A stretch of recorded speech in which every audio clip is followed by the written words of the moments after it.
Rubbing is racing, grubbing is tasting. Man, I hope you guys are having a great Wednesday out there.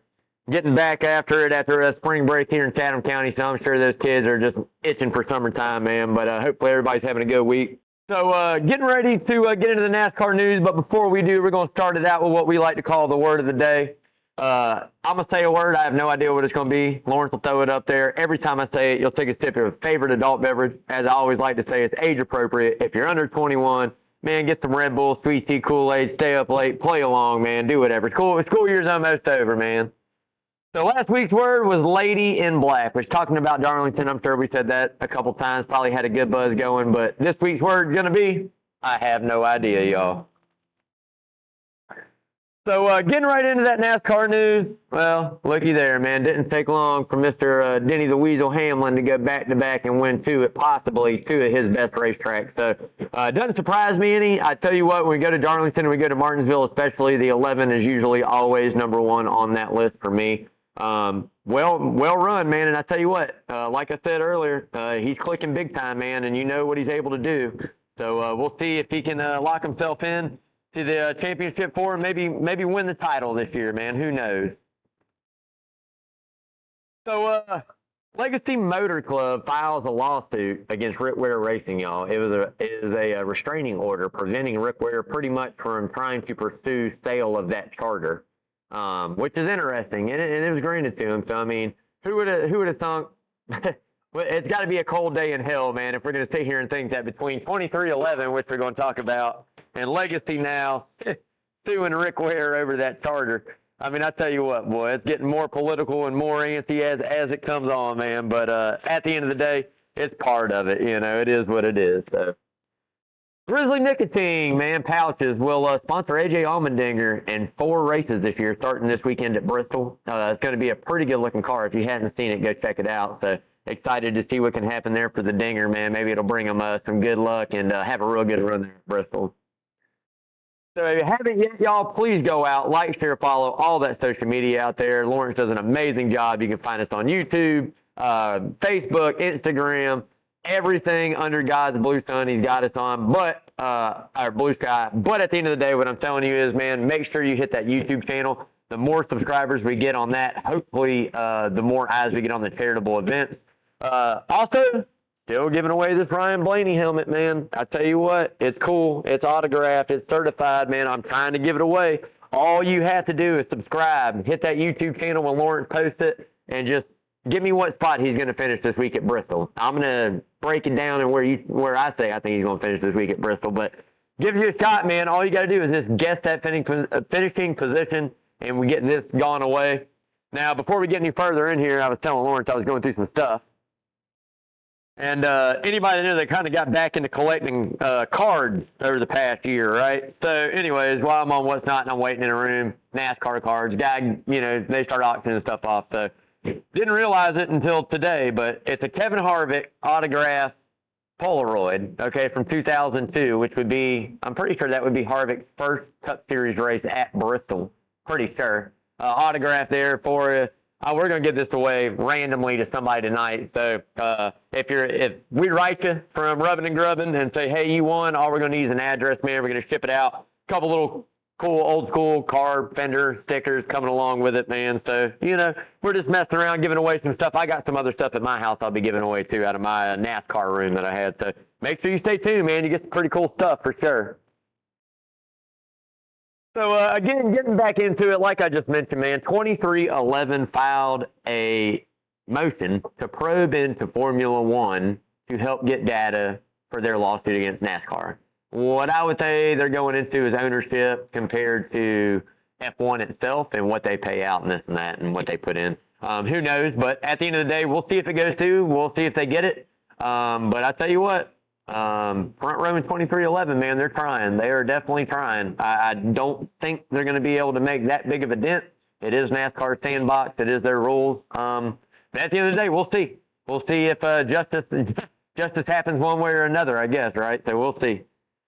Joe Logano honored today at the White House, man, for the weakest NASCAR championship in history. For his third NASCAR championship in history. I apologize about that. Yeah, Lawrence throwing up the forward symbol. I'm going to go ahead and throw $1 in here because that's a cuss word. But big kudos to Joey there. I think that's an awesome honor. One, to get set foot into the White House, walk around, get the tour, meet the president. I mean, that's what it's all about. That's what you look forward to. So, I love to see it. And I love NASCAR and the fact we don't turn down invites. Everybody goes to the White House. So, big shout out to Joey for doing that for sure. Lamar Jackson. They might finally have it all squared up. I don't know if you guys, obviously you saw stuff about this, about the number 8 trademark and Lamar kind of putting a halt on the trademark infringement. It was JGR's number, and it all stems from when Teresa kind of took the Style 8 trademark out, and they weren't able to trademark it any longer, and JGR Xfinity Series went with this Style 8 as a backup plan, and it's Lamar's kind of 8. At the end of the day, it is what it is, but we're talking more about lawsuits with NASCAR than we're actually talking about things going on in the sport, which are pretty wild to me, man. But at the end of the day, that's just kind of where we're at right now with the news for sure, man. But that's it for NASCAR news, man. We are getting ready to get into the checkered flag for charity. If you guys are new to tuning in, whatever car number wins that race here on Rubbin' and Grubbin', we donate that in. The 11-1, anything under Christopher Bell is always a 20. That brings it up to $165 just here through our 8 races. We've been doing this. Now, I do want to give a big shout-out and thank you to everybody that came out last Wednesday to that rehab concert. We had a Cooler Full of Joy set up, and Saturday for the AC/DC as well. Thank you guys for that, man. I think Wednesday night raised $285 on that cooler that went directly to that family. My buddy Todd Barton, him and his dad, family. Rudy was actually back in the hospital for another procedure, a surgery. So I'm thinking about you, Rudy. Hope you're watching tonight, man. And I know you like your Logano. I know that's your boy, and I don't mean to talk bad about him, but I love you, sir, and I hope everything's going good for you. Todd, I love you, brother, and we're going to keep pumping away, man, and see what we can't come up with by this season end, man, for sure. Again, if you guys come out to any of these concerts here at Coach's Corner in the Sound Garden, make sure you're bringing some extra dough. We're going to have some really good giveaways. Cooler Full of Joys will be running there for a while, but we're also going to start doing some other things incorporated with that. Some other really good swag giveaways, Rubbin' and Grubbin' t-shirts, coaches stuff. We're going to start, trying to do some things to get some more people involved. Give you a reason to spend $5 to help your community. I mean, that's really what it's all about. Everything we do here at Coach's Corner and on Rubbin' and Grubbin' stays right here 100% local in the area, whether it's a person or an organization or whatever it may be. It is always right here local in the area. So that's really what brings a real feel good for me, and it's good for you. So again, you come out of the concert, bring some extra cash, get you a couple raffle tickets, man. Worst case scenario, you donate to a good cause. Best case, you go home with a cooler full of liquor or whatever we're giving away, man. So, hey, like I say all the time, nickels, pennies, dimes, 10, 20s, 150s, doesn't matter what you got to donate, man. Just throw it in here on Checkered Flag for charity, man. So getting ready to get into the who's hot and who's not, but before we do, I got to give a big shout out to my main man, Parker Eccles, a brother from another mother for me. Hey, I love you, brother. I appreciate you. You know that. The best tree service in Savannah, man. You'll see that number scrolling on the screen all night long. Locally owned, locally operated, fully insured. Doesn't matter what it is, full tree removal, stump grinding, get some limbs cut back, need an estimate done. Make sure you give Parker and his team at Arborman a call over there. And as I always like to say, no job too big, too small. Give Parker a call. I love you, brother. So getting into the who's hot, it shouldn't surprise anyone. Denny Hamlin takes over the number 1 spot, man. Here we go, headed into Bristol. This man might go back to back to back. I mean, I wouldn't put it past him, you know what I mean? And, the best thing about it is he won it in 2 different ways. Stayed good and solid all day there at Darlington. Didn't have the best car. But at the end of the day, when it came down to a green, white, checkered, man, had the fastest pit crew and got him off, got the lead. Track position was everything. So something really irked me about that, which I'll talk about that here later on in the show. But I think the people got caught slipping, and somebody could have really stole a win there, and nobody even tried it. But just my opinion. Christopher Bell goes to second, man. The kid's good. I'm telling you, super consistent. Great again there at Darlington. Another good run. Couple wins on the season. Putting it all together. I love this kid, man. He's humble, and he wins, and he's good at it. I like it. Go ahead, Christopher Bell. What happened? Oh, yeah. Oh, see, Bell did sign the flag. I was like, oh, what happened? Something, Paul? Wind's crazy back here today, y'all. But last but not least, Willie B, baby, a.k.a. Big Hat Byron. I mean, he's a terror at Chevy. I think we all expected Kyle Larson after, he did what he did and get the win here and there and be like, oh, all right, yeah, we're moving. Wasn't so at Darlington. We'll talk about that a little further in the show, too. But Willie B right now is the head of Hendrick. He's the head of the four horsemen over there at Hendrick Motorsports, man. And I tell you what, he might be running away with it this year. We'll see what happens. Elliott, to me, without a win, the clash, yeah, but Elliott to me is right behind him, not up front contending and leading a whole bunch of laps here and there, but showing the consistency that they have. And I think that's kind of just his style of racing. But at the end of the day, I need him to up it too. But right now, again, Willie B. Willie B got it, man. So that will do it for the Who's Hot. We are getting into the Who's Not. And, man, there is not a soul colder on this earth right now than the prophet, Ty Gibbs.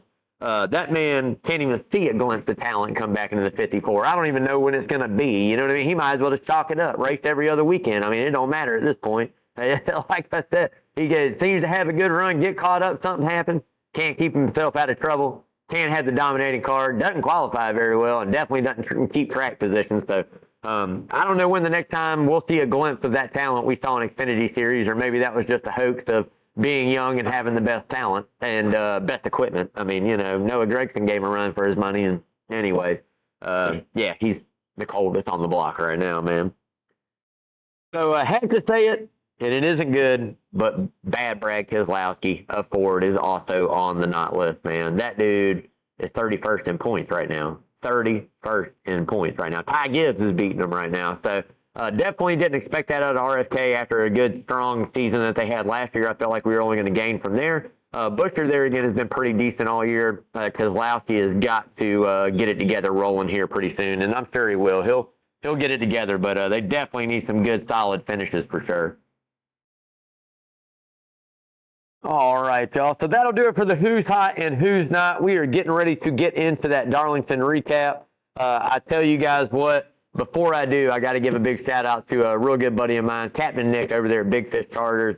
Still, tournament fishing boat, collegiate profit, looking for some sponsorship, y'all. I'll give that to Lawrence and have him throw that up there here this weekend in the show as well. Different levels of sponsorship for this team. They win. They've gone out and won some tournaments. Nick knows his stuff. I'm telling you now. So if you're looking to kind of get that name out there on a big tournament boat, spread out throughout the United States, I'm telling you right now, Collegiate Profit, that's the team you need to go with, and Captain Nick over there. Anybody else, man, you're looking for fishing charters, take the family out, do this, come to visit Tabby, make sure you hit up Big Fish Charters. I'm telling you, Nick and his team put you on them. You ripping lips all day with them, man. I promise you that. So, like I said, we'll get that going here next week as well. We'll get that number scrolling up there at some point in time. But make sure you check them out and give them a holler, man. And if you're interested in that sponsorship, like I said, we will have that posted up in the YouTube video for sure this weekend, man. So, Nick, love you, brother. I'll see you here soon, man. So, Darlington recap. Looky here, man. It was a pretty damn good race, if you ask me, all right? It wasn't the best Darlington race I've ever seen in my life, and it was kind of uneventful in a way, but that's kind of where we're at. I mean, we had a little Darlington long run, short run.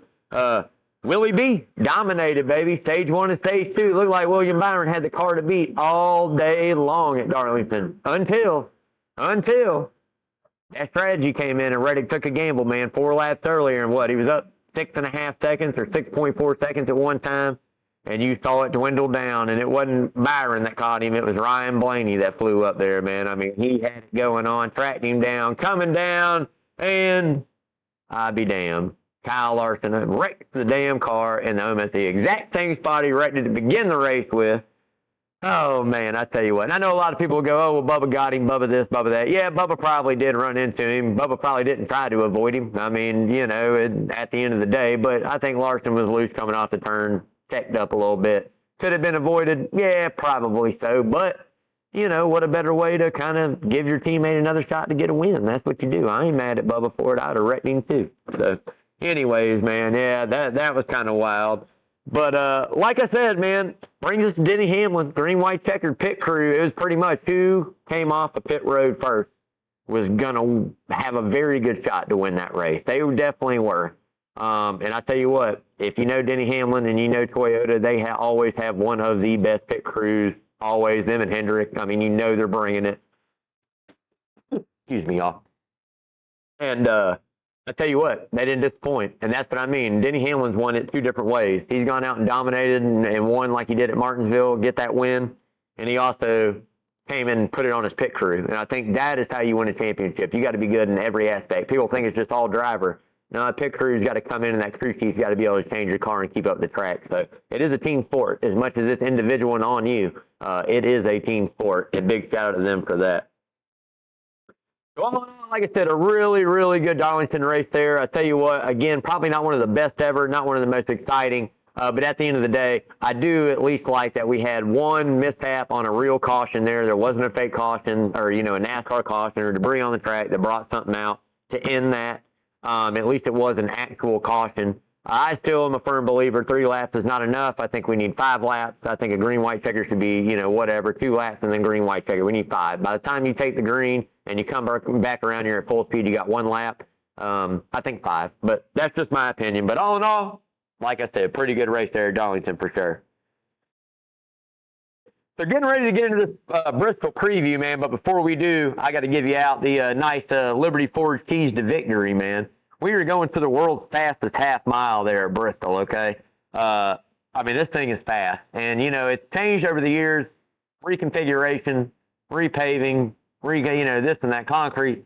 All these different things that they've done has changed the aspect of this race, and I think the cars have too. We all know nobody runs the bottom anymore. Everybody's on the high line. Everybody's up top. Now, we'll see what NASCAR does. I want to see if they bring something a little different this year, tire-wise, compound-wise.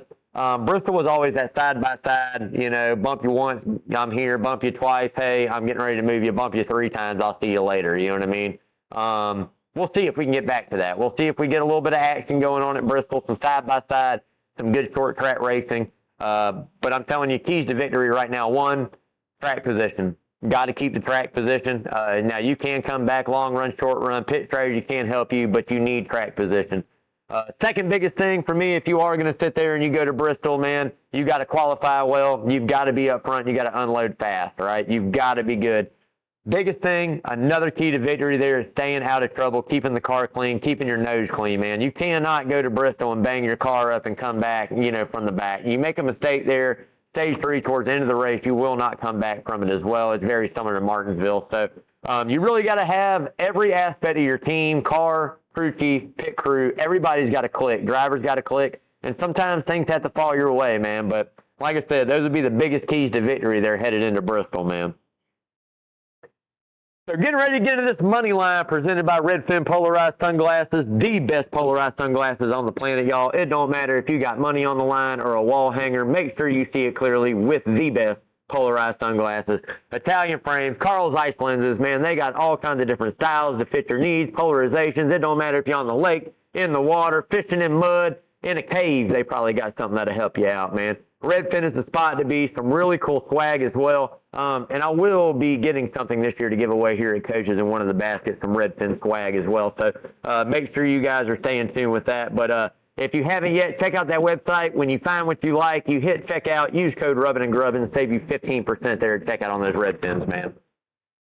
I'm going to catch everybody off guard with this one, Lawrence. I'm telling you right now, I'm catching everybody off guard. Top 5, baby, the money line right here. You ready for it? You know who's going to win this week? Ryan Blaney, man. Ryan Blaney's going to go out and win Bristol. I know it's a Ford. Look, he's had good runs. He should have 2 wins already. He's had really good cars, really good runs. He just hadn't been able to put it together. You go back and look at the history. He might not have a lot of wins there at Bristol, but he has led a lot of laps. The guy knows how to get around. I'm telling you right now, I expect Ryan Blaney to go out and seal the deal and get a win. So I'll take him first. I'm going out on a win there for sure. 2 for me, got to take Denny Hamlin again. Here we are going back to Bristol, a place he's won quite a few times. He knows how to get around there as well. Got the momentum. Him and the new crew chief are clicking it together. Pit crew showed you what they can do. You'd be dumb if you didn't take Denny Hamlin. 3, Christopher Bell, again, another 2-time winner on the season. Another young driver over there in Toyota camp. Gonna bring some fire. Gonna get around Bristol well, again, like he has been all year everywhere. I think the biggest thing for him, staying clean, getting it done, another solid position, but maybe contend for a win. We'll see. 4, I went back and forth with this one. I went back and forth with 4 and 5 really hard. I got to take Kyle Larson. I mean, you have to. I don't think you can ever sleep on Kyle Larson. Yeah, Bristol hadn't always been the nicest place to him. But at the end of the day, I don't think you can go and sleep on him. He's going to run well there. Now, if he finishes well, who knows? But he is going to have a good run, so I'll put him on the list. And this one's where I really conflicted. Do I go 45? No, I don't. I go Chase Elliott. I think the 9 is going to have a really good run this weekend. Bristol is a place he gets around well. You know, I don't know if he'll be up there to contend. If he qualifies well in the top 3 and gets out front and leads some laps, I'd be happy with that. But at the end of the day, you know, I went back and forth between him and Reddick there at Bristol, and it's a hard pick. I can't go against my boy, man, the Bulldog. You guys already know. Come on, let's go get it, Chase Elliott. Give me some damn money. All right, man, dark horses, and I didn't go too dark, but I did take the 19 of Chase Briscoe. All right, nobody's really been talking about him too much. We're going back to Bristol. I think it's a place that he can get around well, kind of fits in his wheelhouse. And again, I think when you go back to last year, somebody ought to break his finger again. Because when he was driving with the broken finger last year, he was in the top 10, top 12 over at Stewart Haas, man. So break your finger again, man. Maybe it's a good luck charm, but I'll take him as one of the dark horses. And I went back and forth here. I got 17 on there, Chris Buescher, and I'm not really going to consider Bubba a dark horse any longer. Bubba Wallace is here. He's running good, man. I'm telling you what. You know, again, might have not had the finish last week, but qualified good, ran good. Go check the point stand and see where Bubba Wallace is at in the points, and it'll probably catch you off guard a little bit. But, yeah, we'll see. Maybe you can get a win there at Bristol, man. We'll see what happens. So getting ready to get into that hard right turn, baby, but before we do, got to give a big shout-out to Lamar, my main man, owner-operator over there at Lamar's Body Shop, 2301 Skidaway Road. Hop, skip, and a jump away from coaches, man. You can literally drop the car for an estimate, come up here, eat some lunch, go back, pick it up. Lamar and his team, I'm telling you, are the best in the automotive collision business. They do not cut corners on you, fade the funk. Doesn't matter what it is. Parts replaced. You need a new paint job, estimate for the insurance. Make sure you go see Lamar and his team up there at 2301 Skidaway Road. Again, 2301 Skidaway Road, baby. Lamar's Body Shop. As I always say, why settle for par? Go see Lamar, man. The hard right turn, and this just kind of goes back to last week's race because this is what really caught my mind, kind of blew me off guard. I watched all of the second stage. I was at work for the first part, but I watched all the second stage, watched all of the third stage. And when we came down with a green-white checkered, and you've got 5 guys that are pretty much all on the same tire strategy, right? Ryan Blaney, you know, you had Reddick, Blaney, you had Denny Hamlin. I mean, you had all these guys up there, right?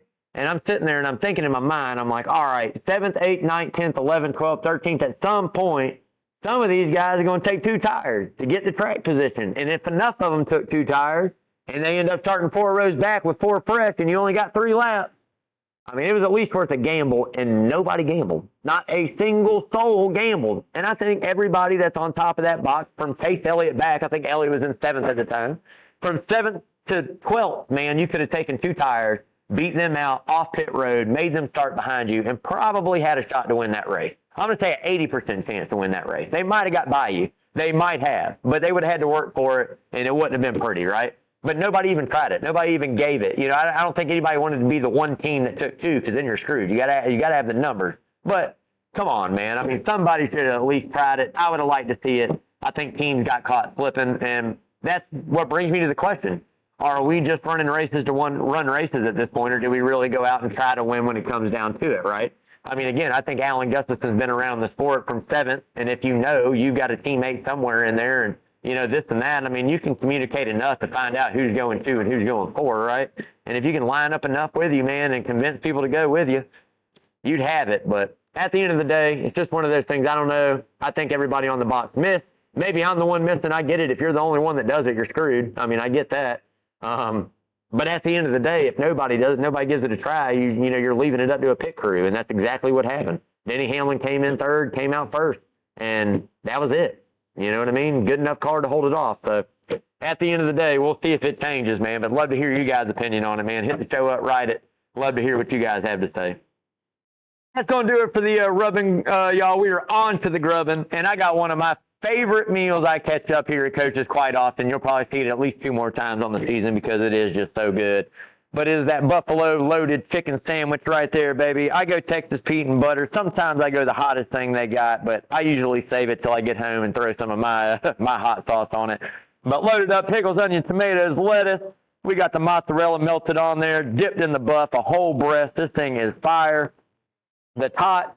As I say, man, if you guys have not come into Coach's and had any kind of food or drink here yet, you've got to be either incarcerated, not able to get here, or from another planet, man, because I'm telling you, everybody in Savannah knows about coaches. So make sure you come out, support this great local restaurant, support this great local sound garden that we got, concert venue we got going on, and better yet, come up on Sunday, man. Come check that race out at Savannah's home for NASCAR racing, Coach's Corner, baby. Love you guys. So Coach Carl DeMonte coming on tonight. Coach is coming on at 7, baby. Coach Carl DeMonte Sports Report. I'm telling you, keeping you up to date with everything going in Chatham County. Coach is watching now. What's up, Coach?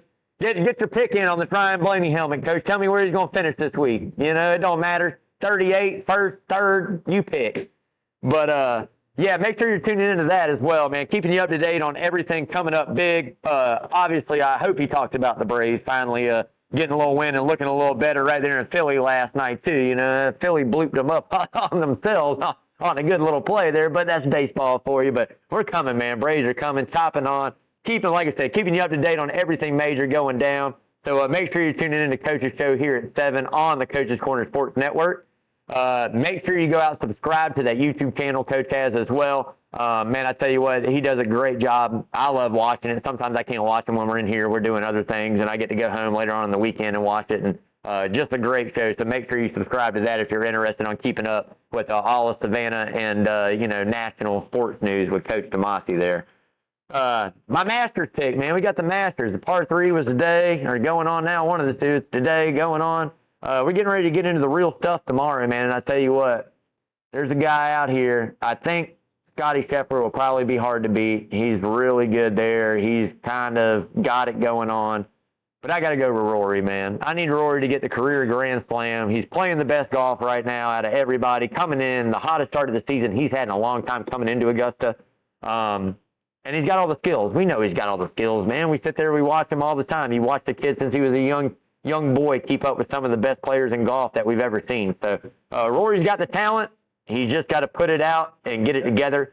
I think for him, he needs Thursday, Friday need to be good rounds, man. He needs to shoot pretty good Thursday, a hot start, get it out there. If he finds himself in the 60s Thursday and Friday, I think he'll contend Saturday and Sunday for sure. So I'm taking Rory there 100%, man.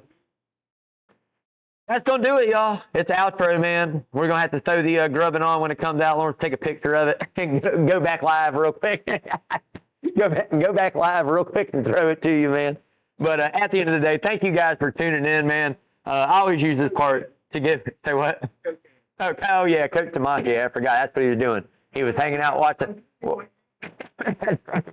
show.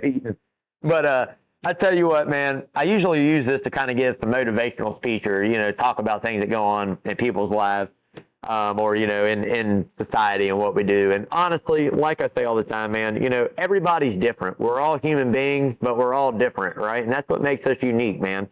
So when somebody isn't the way that you expect them to be or things don't end up the way that you want it to be or this and that, just understand that, not everybody's like you. Not everybody thinks the same way that you do. Not everybody follows and likes the same stuff that you follow and like. So, you shouldn't disregard somebody just because they don't have similar interests or because you're on two different sides of the fence on issues.